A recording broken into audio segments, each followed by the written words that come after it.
Hello guys, so ayan, meron pa tayong isa dito, Lakers versus Golden State Warriors. Ayan, magandang laban na naman to. Marami na namang Pinoy na hype talaga dito sa Lakers versus Golden State Warriors. Ayan na, tara. So, Lakers versus Warriors, game info. Lakers 29 wins, 19 loss, 5th in the West. Warriors 25 wins, 25 loss, 11th in the West. So, ayan, Western Conference matchup pala to versus Lakers. Lakers versus Warriors. So, saan gaganapin laban?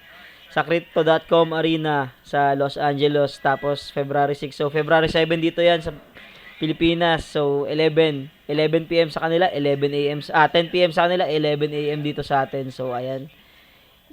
Let's go. So, spread. Lakers, -8. Warriors, +8. Over and under, 222. So, ayan, medyo mababa yung over-under. So, tara, next. So, health and availability sa Lakers, Maxi Kleber out. Luka Doncic out. Christian Wood out. Gabe Vincent out. LeBron James probable. So, ayan. Warriors, Jonathan Kuminga out. Moses Moody day-to-day. So, ayan yung ano nila, ang tawag dito. Yan yung kanilang health and availability. So, tingnan natin based sa laro nila. So, kanina naglaro yung Golden State. So, medyo pagod sila. Tapos, medyo mababa yung moral nila kasi tinalo sila by... Nag-collapse sila bigla kanina. Panalo na, natalo pa. Nano daw kanina, last 2 minutes lamang nang 8 yung Golden State. Tapos, natalo pa. Gravity. Natalo pa talaga sila. So, for me, medyo lamang yung Lakers dito kung pagdating sa momentum.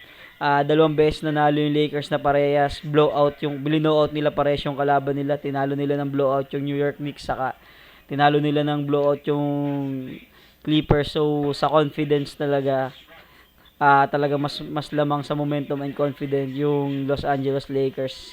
Parang maganda yung depensa ni Finney Smith saka ni Vanderbilt. So, ayun.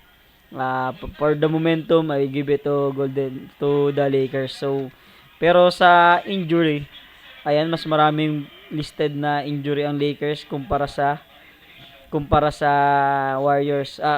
Pero itong mga ito naman, naglalaro sila at nananalo sila nang wala to si Christian Wood, si Luka, saka si Maxi Kleber.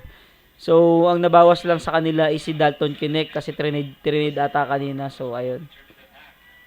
So, Warriors, ayan. Si Moses Moody. Samantalang dito, talaga si Jonathan Kuminga, talagang inaasahan ng Warriors yan, saka si Moses Moody. So, punta na tayo dito sa final pick. So, final pick natin, Warriors, +8. So, kahit na nasa momentum yung Lakers, kahit parang maganda yung pinapakita nila, tapos kahit yung Warriors ay ganun yung nagawa, masyadong malaki pa rin yung +8 para sa akin.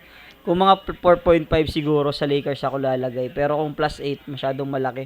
Kasi yung last matchup nila, though lampas 8 yung lamang ng Lakers doon. Kadalasan ng matchup nila dikit. Kadalasan ng matchup ni Curry sa ni LeBron dikit. So, para sa akin, malaki yung +8.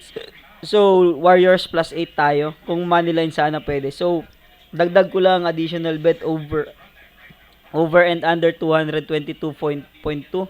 So, sa over ako doon. So, hindi ko na ilagay. So, over ako dahil yung mga huling laro ng Lakers, mabilis yung face nila. So, kanina naman nanonood ako. Mabilis din yung face ng Golden State. So, talagang mukhang bilisan to at magkaka-over dito 220. Makakaya nila makuha yung over 222. So, again, final pick, Warriors, +8. Tapos, over and under, over tayo. Over 222. So, that's all, guys.